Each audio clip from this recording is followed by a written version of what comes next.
So I just wanted to sort of go through and show you what happens when you bake them into different layers. So if I have the cut layer, right, that's the one that cut out all of the Boolean ones.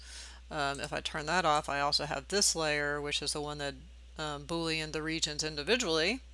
And then I also have this nature entourage, this thin one, right? So let's turn these two off. And whoops, these two, sorry. So I have this one, which does sort of each individual piece, right, as a dashed line, right? And then that is the nature entourage.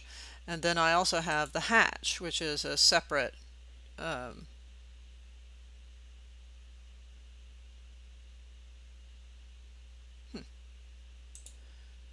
oh, it's on.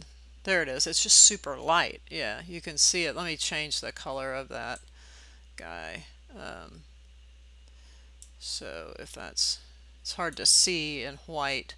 So if I go to this guy, see extra light, and let's change it to something a little darker, like a gray.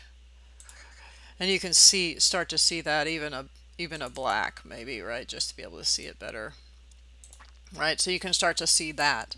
Um, but then you have multiple different options for how you want to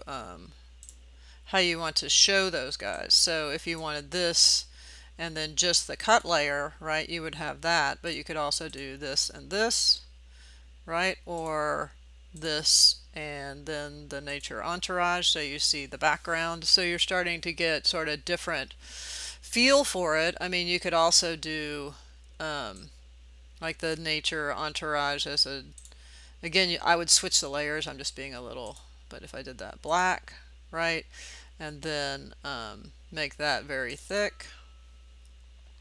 So we'll take that to the 0.5, right? So you're getting that really dark, and then start switching these other guys out. Now again, I would switch the layers, but I'm just doing this kind of quickly to make you see, how things could be a little different, how to start to make the pattern look different, or let's go ahead and take this one to hairline. Okay. And then,